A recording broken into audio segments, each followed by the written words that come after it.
¿Qué tal? Muy buen día a todas, a todos, a todas. Mi nombre es Omar Romero y el día de hoy tengo el gusto de dialogar con el doctor Miguel Agustín Romero Moret. Doctor, buena tarde, ¿cómo está? Muy buenas tardes, Omar, ¿cómo está? Muy bien, mucho gusto, doctor, tenerle aquí en este espacio. Dicho sea de paso, el doctor Miguel Agustín Romero Moret fue mi maestro en la licenciatura en filosofía y más adelante en mi formación en la maestría en estudios filosóficos en la Universidad de Guadalajara. Y precisamente el tópico que vamos a discutir, doctor, es uno de sus libros, un libro muy famoso, Desarrollo de habilidades de pensamiento filosófico, como subtítulo, un estudio comparativo y transdisciplinar en el ámbito educativo. Este texto que nos estuvo a bien compartir desde aquellos años de formación en la licenciatura en filosofía en el Centro Universitario de Ciencias Sociales y Humanidades, el CUCH de la Universidad de Guadalajara, prácticamente este texto donde exponen a través de sus capítulos la sugerencia y el desarrollo precisamente de habilidades. Dicho sea de paso, este texto me ha inspirado para el emprendimiento de habilidades filosóficas para abogados. En ese sentido es una especie de paráfrasis, ¿no? En ese aspecto, maestro, gracias por esta inspiración metodológica, pero si nos puede platicar un poquito del contenido proposicional de su libro, sería sin duda fenomenal, doctor. El punto de partida ha sido, curiosamente, un trabajo docente con mis alumnos de bachillerato, porque enseñando el curso de lógica, los alumnos podían entender algunos de los conectores básicos, pero no podían entender la condicional, lo del antecedente y lo del consecuente. Yo me preguntaba, ¿cómo es que pueden entender algunos de los conectivos y otros no? Ahí pude identificar que se trata de una diferencia entre una lógica de carácter técnico y una lógica de carácter empírico. Entonces, el interés por el pensamiento ahí surgió. Luego, en la parte en los estudios de filosofía, siempre estaba presente esta pregunta clásica de cómo se hace filosofía, si hay que estudiar los contenidos o hay que estudiar las metodologías. Y si esta es la cuestión, ¿cómo se razona en el terreno de la filosofía? Y la cuestión es importante porque tradicionalmente no nos enseñan cómo se piensa desde la metafísica o cómo se piensa desde la dialéctica o desde la dialógica o desde la analítica, de la hermenéutica, de la fenomenología, de ninguna de las grandes corrientes filosóficas. Claro, cada una de ellas tiene sus temas, sus problemas, sus conceptos, sus propias teorías y su propia lógica argumentativa. Y es necesario no confundir, sino mantener como el rigor natural en el terreno de cada enfoque, de cada área. Mire, junto con ello, yo tenía oportunidad de hacer labor de asesoría en algunas universidades particularmente en Colombia, y pude toparme con estudios de tesis de alumnos que querían efectuar un acercamiento fenomenológico, hermenéutico, analítico y metafísico sobre algún concepto. Me decía, pero ¿cómo se puede hacer análisis con tantos enfoques de un solo concepto? Pobre concepto. ¿Sí? No hay manera de entender el mínimo y el máximo de cada uno de estos pensamientos. En fin, fue surgiendo ahí esa idea fecunda de cavilar sobre la especificidad de cada una de las formas de pensamiento. En el camino hubo también una idea importante. Uno de mis hermanos, Martín, estuvo estudiando en una universidad americana sobre las competencias aplicadas a la economía global. Entonces estudió a los teóricos de las competencias y pudo identificar que en aquel mundo de la producción y de la productividad, la ganancia de la productividad no estaba tanto en los elementos tradicionales de digamos, como los factores de la producción, como el capital, la naturaleza o el trabajo, sino en el nivel de formación, en la capacitación, en el desarrollo justamente de destrezas, de competencias o de habilidades. Y el valor añadido se fue dando por ahí. Entonces, sobre este otro elemento, el punto de partida era muy natural. Muy bien. ¿Cuál es el valor añadido del trabajo filosófico, de la enseñanza, de la difusión, de la investigación? ¿Cómo se da, cómo se construye ese valor añadido en la gestación de conceptos, en la génesis de acercamientos con extrañeza al mundo o en la construcción de universos simbólicos? Entonces, el asunto era hacer lectura de los textos de los mismos filósofos, es decir, hacer hermenéutica de los textos para poder identificar cómo estaban construidos, cómo estaban argumentados, cómo construían un concepto o una categoría de pensamiento, cuál era la lógica interna y cómo se iban desarrollando las habilidades de construcción, habilidades, dijéramos, epistemológicas. ¿Y a qué se refiere eso? Justamente a las secuencias de construcción de ideas, las secuencias de construcción de ideas. Entonces, a partir de ahí fueron surgiendo el análisis de los textos. Entonces, tomemos algunos de los textos clásicos y vamos haciendo una disección para identificar estos aspectos. ¿Cómo está contextualizado? ¿Cuál es el discurso y el interdiscurso? ¿Cuáles son las categorías de pensamiento fundamentales? ¿Cuál es la lógica argumentativa de cada uno de los autores?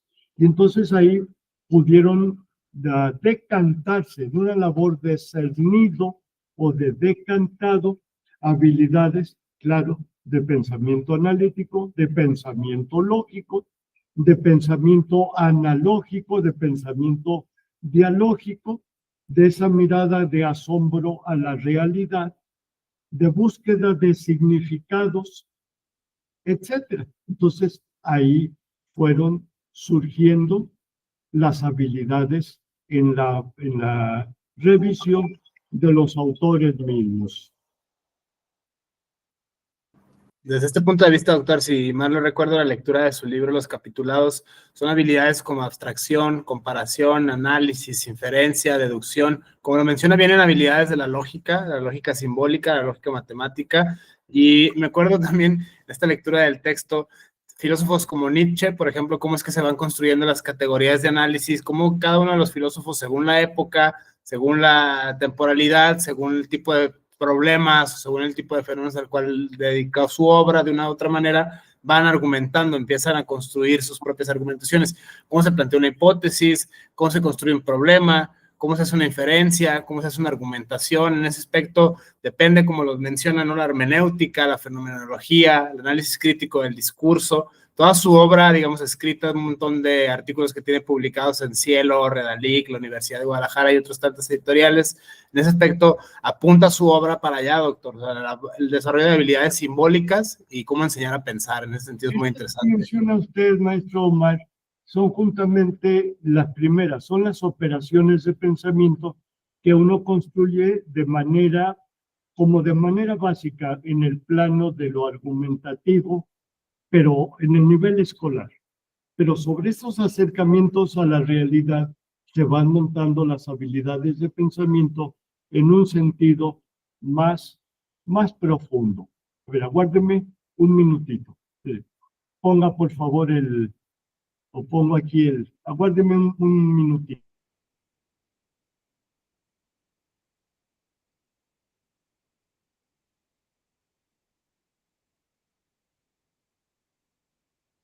Sí, discúlpeme.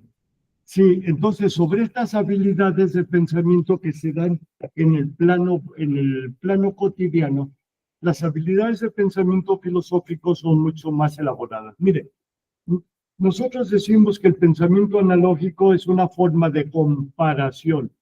Sí, es una forma de comparación, pero con la condición de que se identifiquen brincos en los niveles de complejidad. Brincos en los niveles de complejidad.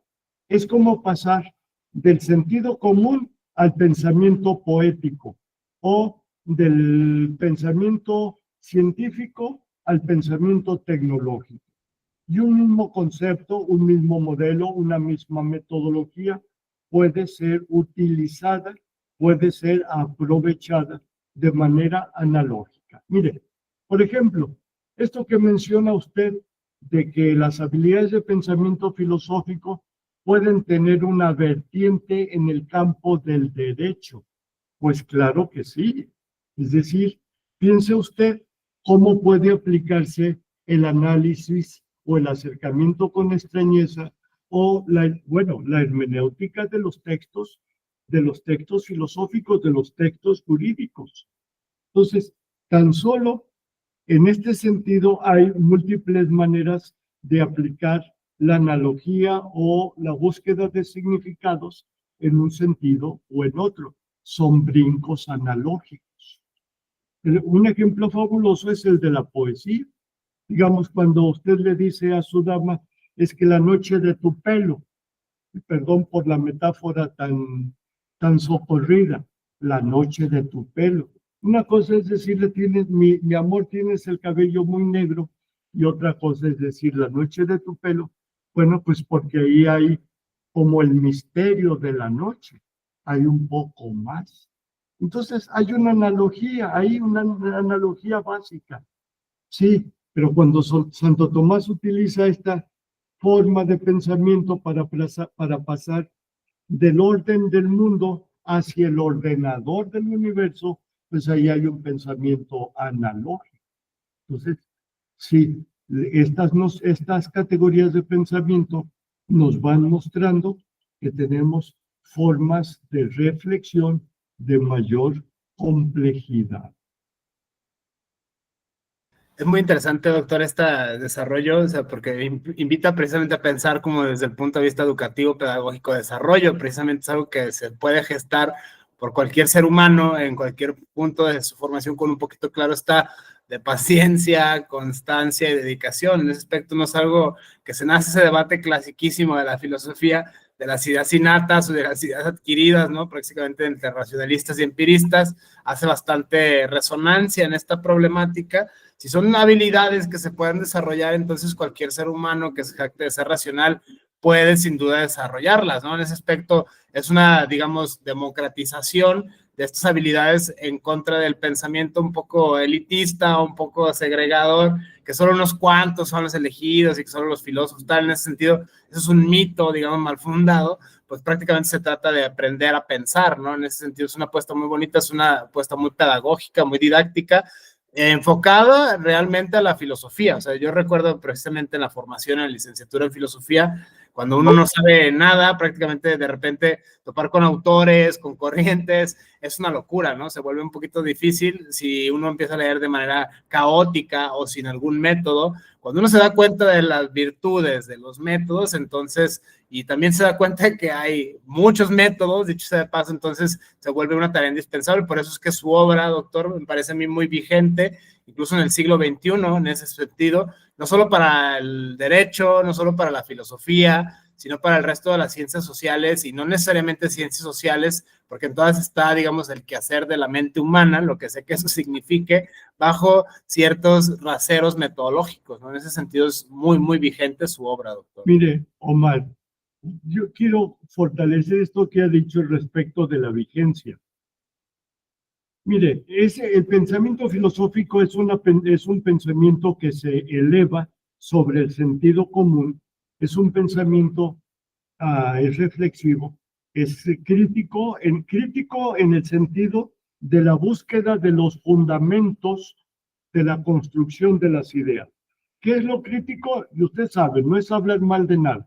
Crítico es en el sentido kantiano, en el sentido de identificar el proceso epistemológico de construcción de un concepto, de formulación de una hipótesis o de una teoría, o en un proceso de falsación a la manera de los epistemólogos. Bueno, pero mire, hoy día estamos enfrentando a dificultades extraordinarias en el ámbito del pensamiento. Recuerde usted ese pensamiento falaz, recuerde las noticias falsas, recuerde estas nociones de la posverdad, recuerde usted el discurso político, recuerde usted la manera como se plantean argumentos y hechos a modo. Recuerde usted cómo los argumentos van y vienen en destrucción completa de los datos, de los hechos, de las estadísticas, de los argumentos planteados de manera racional. Omar, estamos enfrentando un caos racional. Entonces basta escuchar a los representantes de las altas esferas del poder y los escuchamos hablar y los escuchamos discernir, y uno dice, si me permite usted la metáfora de mis estudiantes, ay güey, ¿cómo puede decir eso? ¿Cómo puede afirmar algo eso? ¿Cómo puede expresarse con ese nivel de superficialidad?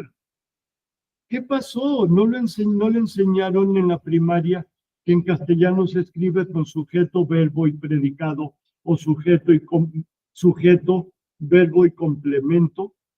¿Qué pasó? ¿No le enseñaron la lógica básica, los principios de identidad, contradicción y tercer excluso? ¿Qué pasó? ¿Nunca le dieron ahí las copias básicas de la lógica, de la introducción a la lógica de Irving M. Copy? ¿Qué pasa? ¿Cómo ordenar un pensamiento tan caótico?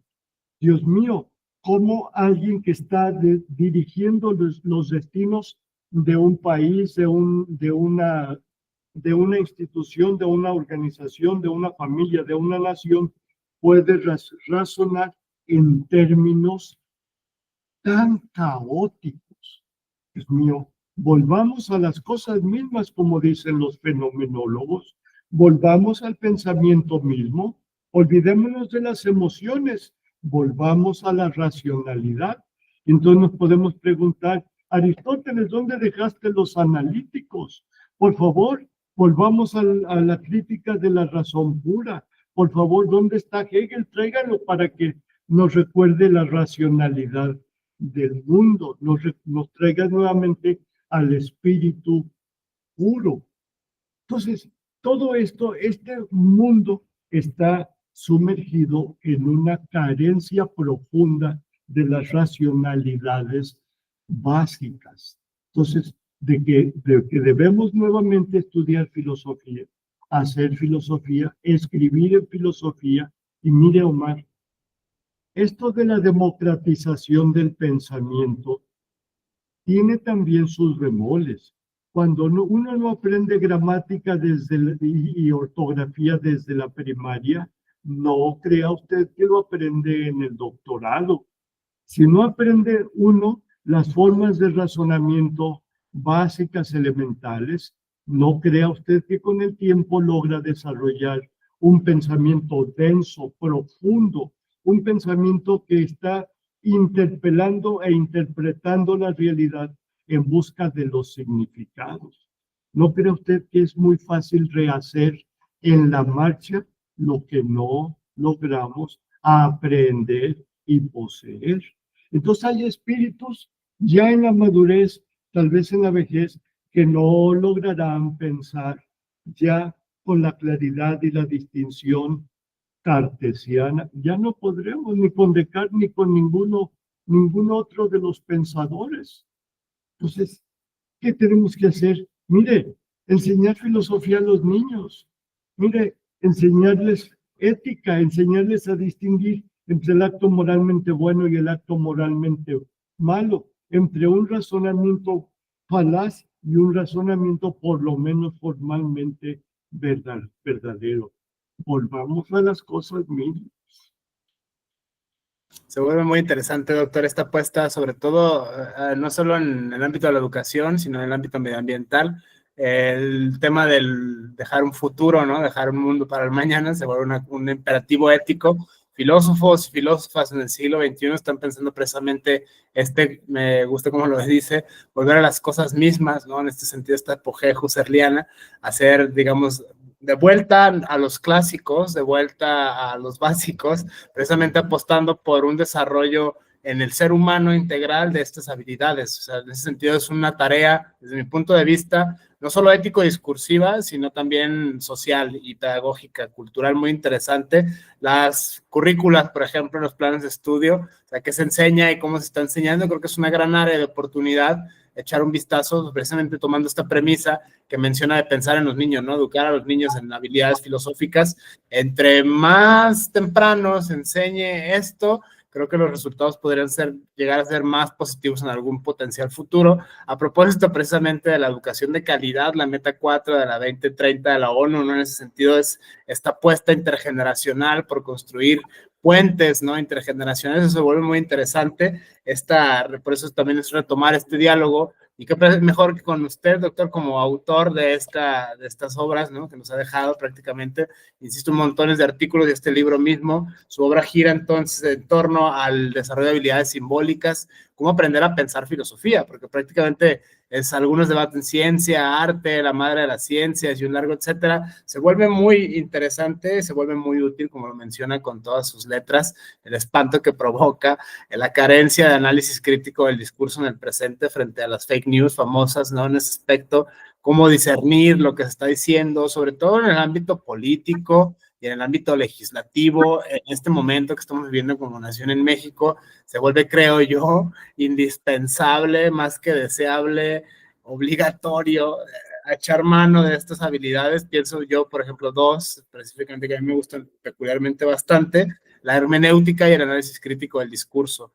En ese sentido, este tipo de habilidades a desarrollar, no solo por operadores jurídicos, no solo por la clase política, sino por cualquier ciudadano en general, precisamente para poder volver a las cosas mismas. Lo menciona esta racionalidad que que paulatinamente se está perdiendo, ¿no? En este sentido, las generaciones venideras y tal, la era de la inmediatez, la era de la desinformación. Pese a que hay un montón de información, ya quiero mi TikTok de 5 segundos, por favor. En ese aspecto es muy interesante atrevernos a volver a pensar, volvernos a plantear este tipo de habilidades. Y qué mejor con usted, doctor, porque prácticamente hablar de la vigencia es hablar de los retos que hay para el siglo XXI. Y uno de los grandes retos desde mi punto de vista para la epistemología es el tema de la transdisciplinariedad, que es otra de las palabras que está en el subtítulo de su texto. En ese aspecto me atrevería a preguntarle qué lo obligó cuando al momento de hacer esta obra, este texto, a pensar en la transdisciplina como una salida, ¿no? En ese sentido, parece que hoy es una moda, pero no siempre ha sido así. En ese aspecto se vuelve muy interesante. ¿Por qué echar mano de la transdisciplinariedad, doctor, en este fenómeno? Es muy interesante esto. Omar, la transdisciplina no fue punto de partida, sino término de llegada. Es decir, nunca me planteé hacer una investigación de ese tipo. Como no debe uno plantearse, voy a hacer una investigación sociológica o filosófica o analítica. Mire, uno tiene que acercarse al objeto de su interés. Uno debe desarrollar una idea fecunda y convocar a las disciplinas o convocar a las formas de pensamiento o convocar a los autores que algo tengan que decir. Y conforme los va invitando a esa mesa de la indagación, el resultado puede ser así, o multidisciplinar, o puede ser unidisciplinar, o puede ser transdisciplinar. ¿Qué es lo que ocurre con la transdisciplina? Miren, es una textura, es una urdimbre, es un entretejido un poco heterodoxo, riesgoso, es un entretejido peligroso para tratar de entender una realidad compleja y una realidad convulsa, una realidad de cabeza. Si la realidad es así, tan llena de matices, si la realidad está tan mezclada con hebras de distintos materiales, con tantos enfoques, ¿cómo un único enfoque disciplinar puede ayudarnos a efectuar una comprensión profunda? Entonces, mire, en el análisis de los textos, por ejemplo, tomando algunos de los textos de Nietzsche, o tomar textos de Kant, o de Descartes, o de cualquiera de los clásicos, o por supuesto de los textos contemporáneos, siempre había un autor de otro ámbito que tenía algo que decir, por ejemplo, los epistemólogos de las ciencias. Entonces, poner a dialogar ahí a Mario Bunge o a Chalmers con San Agustín, con Descartes, y hacer esos caminos de ida y vuelta. Usted sabe que las puestas en común de filósofos, las puestas en común, los diálogos entre autores, es un ejercicio académico clásico. Siempre se ha hecho. Y desde la metafísica aristotélica, ya vemos que en los primeros capítulos del libro de la metafísica, Aristóteles está cavilando sobre lo que dijeron los físicos y está revisando lo que dijo su maestro Platón. Entonces, ahí hay una revisión de lo dicho por otros. Y luego podemos revisar lo que dijo Aristóteles sobre los antiguos y podemos hacer una revisión entre autores. Esta puesta en común ya es un ejercicio académico clásico. Ahora lo que hacemos es invitar a gente de otras esferas de cognición. Como usted y yo dialogábamos antes de iniciar la grabación, el que puede invitar a gente muy ubicada en las ciencias y luego jalarlo a alguien de la neurología y convertirlo en epistemólogo. Entonces hoy día uno se pregunta, a ver, a mí me interesa la teoría del conocimiento, me interesa la epistemología, quiero saber cómo se van conformando los procesos de salto entre el pensamiento plástico, descriptivo y el pensamiento teórico abstracto. Quiero ver cómo se dan estos brincos. Y entonces, en esos brincos hay necesidad. Invitemos a alguien de otra esfera. Invitemos a alguien invitemos a alguien de otro nivel, de otra serie de cosas. Es decir, necesitamos un neurólogo para que nos ayude a entender cómo se da el proceso de cognición en el ámbito de lo cerebral. Sin duda, sin duda. El mismo.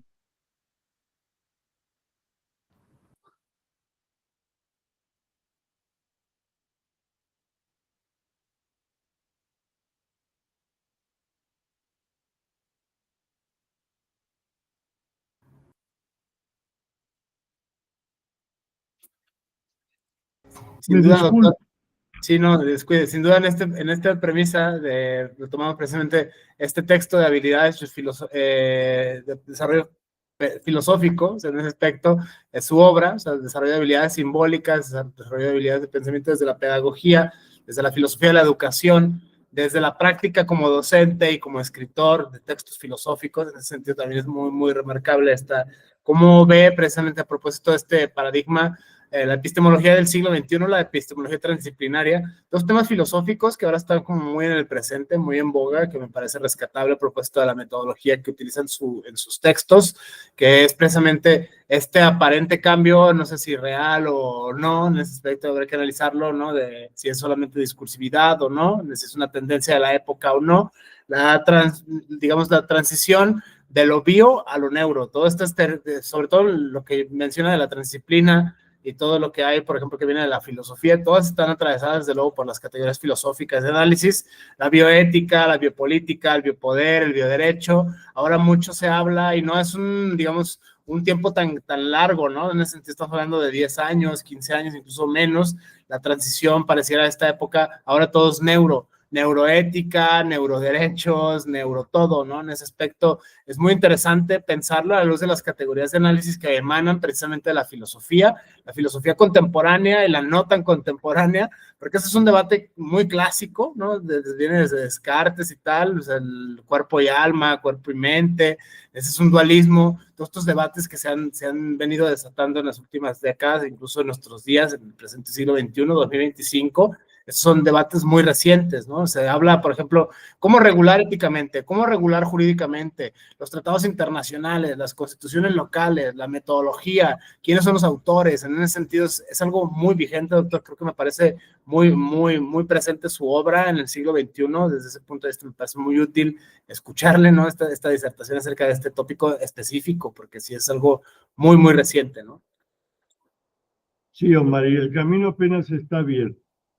Pensemos pues en esos vasos comunicantes entre ciencia, filosofía, tecnología, pensamiento del sentido común. Ya no podemos mantener esos muros medievales entre un ámbito y otro. Todavía hay estudiantes de los distintos niveles de filosofía que escuchan de los profesores sentencias como estas. No le puedo aprobar esa tesis porque eso no es filosofía.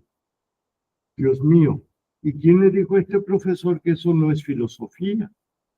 ¿Dónde tiene el teléfono rojo para que Apolo le diga esto es filosofía y esto no lo es? Y además, ¿qué necesidad? ¿Por qué tenemos que hacer estudios de pura filosofía pura o de pura sociología pura? ¿Qué pasa?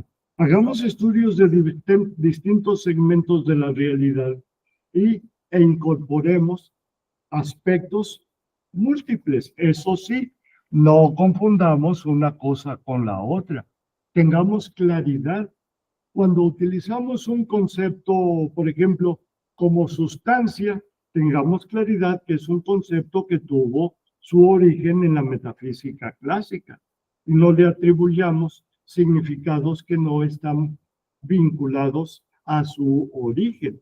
Tengamos claridad total en la lógica argumentativa de cada una de las corrientes, en la lógica de cada una de las metodologías, pero que podamos hacer en parte un acercamiento por un lado y en parte un acercamiento por otro, bueno, pues ese es un riesgo que podemos correr.